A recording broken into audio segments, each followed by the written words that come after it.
మేము ముందు నుంచి చెప్తున్నాము, టెలిఫోన్ ట్యాపింగ్ అనేది జరిగింది. అందరూ బాధితులే, అన్ని పార్టీలలో ఉన్నారు, ఇంక్లూడింగ్ బీఆర్ఎస్ పార్టీలో కూడా బాధితులు ఉన్నారు. వాళ్ళ కూతురే చెప్పింది కదా, కవిత గారు కూడా చెప్పారు, మా ఫోన్లు కూడా ట్యాప్ చేసిండ్రు అని చెప్పి. కనుక వీళ్ళు వాళ్ళు అని కాకుండా వారు ఎవరిని అయితే టార్గెట్ చేయాలనుకుంటున్నారో, ఎక్కడి నుంచి సమాచారం రావాలనుకుంటున్నారో అందరి ఫోన్లు ట్యాప్ చేసిర్రు. ఇది జగమెరిగిన సత్యం. దీంట్లో అయితే ఏమి అనుమానాలు లేవు కదా విజయ్ గారు.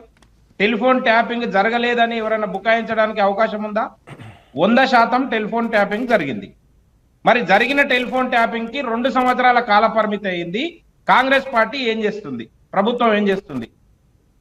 కాంగ్రెస్ ప్రభుత్వానికి చిత్తశుద్ధి లేదు కాబట్టి, నిజాయితీ లేదు కాబట్టి వారు ఈ కేసును ఇట్లనే కొనసాగించాలి, దీని ద్వారా బ్లాక్ మెయిల్ చేయాలి, లోపాయకారి ఒప్పందాలు కుదుర్చుకోవాలి అని చెప్పి ఆలోచన చేస్తున్నారు తప్ప వాళ్ళు ఎట్టి పరిస్థితుల్లో ఈ కేసును ముగించరు, బాధ్యులను గుర్తించరు, చర్యలు ఉండవు.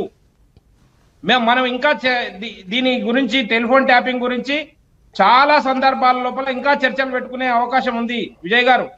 ఇది ఎడతెగని ఒక సీరియల్ లాగా జరుగుతుంది తప్ప ఎట్టి పరిస్థితుల్లో దీన్ని ముందుకు తీసుకుపోయే పరిస్థితి లేదు. రెండో అంశం, భారతీయ జనతా పార్టీ చెప్తున్న అంశం ఏంటంటే, మీరు ఈ డ్రామాలు కట్టిపెట్టండి, మీకు ఇప్పటికీ సమయం మించిపోయింది. ఇప్పుడు ఛార్జ్ షీట్ వేసిండ్రండి, టెలిఫోన్ ట్యాపింగ్ విచారణ సందర్భంగా విచారణ చేసి ఛార్జ్ షీట్ వేసిన తర్వాత కొత్తగా సిట్ను ఏర్పాటు చేసిర్రు. ఎంత ఆశ్చర్యకరమైన విషయం అండి. 2 సంవత్సరాల కాల పరిమితి ముగిసిపోయిన తర్వాత మళ్ళా కొత్తగా సిట్ ఏర్పాటు చేసి మళ్ళా కొత్త విచారణ ప్రారంభించారు. అంటే మళ్ళా రెడ్డి వచ్చి మొదలు పెట్టండి అన్నట్టు. ఈ విధానాన్ని అవలంబిస్తున్న కాంగ్రెస్ పార్టీకి చిత్తశుద్ధి ఉందని అనుకుంటున్నారా తెలంగాణ సమాజం? ఏ ఒక్క అంశం అన్నా, నాట్ ఓన్లీ ఇది, బొగ్గు కుంభకోణం అని చెప్తా ఉన్నారు. బొగ్గు కుంభకోణం గురించి ఒక పత్రికలో ఒక చిన్న కథనం వస్తే మీరు ఎకాఎకిన ఆ టెండర్లనే రద్దు చేసిండ్రు. ఎక్కడా చర్చలు లేవు, అధికారులతో సమీక్షలు లేవు, కేబినెట్ లో నిర్ణయాలు లేవు, చర్చలు లేవు. మీరు ఏకపక్షంగా టెండర్ రద్దు చేసిర్రు కదా, అంటే అవకతవకలు జరిగినట్టే కదా. భారతీయ జనతా పార్టీ ఏం డిమాండ్ చేస్తుంది అని అంటే, మీరు కేటాయించిన టెండర్లే కాదు, గత బీఆర్ఎస్ ప్రభుత్వంలో కేటాయించిన టెండర్లను కూడా రద్దు చేసి విచారణ చేయండి అని చెప్తా ఉన్నాం. ఎందుకంటే మీరు ఇద్దరు దొంగలు గట్లు పంచుకున్నట్టే. వాళ్ళు అవినీతి పరులు, మీరు ఇప్పుడు మహా అవినీతి పరులు అయిపోయినరు. ఎవరు ఏమి శుద్ధపూసలు గారు, మీరు కడిగిన ముత్యాలు గారు. మీరు అన్ని కబుర్లు చెప్తా ఉన్నారు. మీ మంత్రివర్గంలోనే లుకలుకలు ఉన్నాయి. మీ మంత్రివర్గంలోనే ఒకరిపైన ఒకరు ఆరోపణలు చేసుకుంటున్నారు. కోమటిరెడ్డి మీద మీరు ఆరోపణ చేస్తారు, రేవంత్ రెడ్డి బ్రదర్స్ మీద వాళ్ళు ఆరోపణ చేస్తారు, ఆయన కుటుంబం మీద మీరు ఆరోపణ చేస్తారు, కొండా సురేఖ ప్రభుత్వ అధికారుల పైన ఆరోపణ చేస్తుంది, పొంగులేటి సుధాకర్ రెడ్డి కొడుకు ల్యాండ్ గ్రాబింగ్ చేస్తాడు, కేసులు బుక్లు అవుతాయి, అధికారులను బలి చేస్తారు దాంట్లో మీద.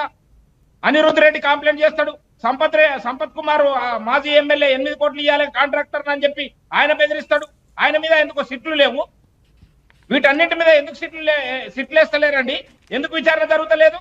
ప్రభుత్వం బాధ్యత వహించాల్సిన అవసరం ఉందా లేదా విజయ్ గారు? నేను సూటిగా ప్రశ్నిస్తున్నా. ఒక అంశం గురించి ఒక చిన్న కథనం వస్తే మీరు టెండర్ రద్దు చేసి మీరు బాధ్యత వహించడం అని చెప్తున్నారు, పారదర్శకత తెచ్చడం అని చెప్తా ఉన్నారు కదా. వీటన్నింటిపైన విచారణ ఎక్కడుంది? ఎవరి మీద విచారణ చేస్తున్నారు? ఎవరి మీద చర్యలు తీసుకుంటున్నారు? ఎవరిని బాధ్యులు చేస్తున్నారు? కనీసం ప్రభుత్వము లోపాయికారి ఒప్పందాలు చేసుకుంటుంది గడిచిన బీఆర్ఎస్ ప్రభుత్వంలో. అందుకనే అన్ని విచారణలను నత్తనడక నడుస్తా ఉన్నాయి.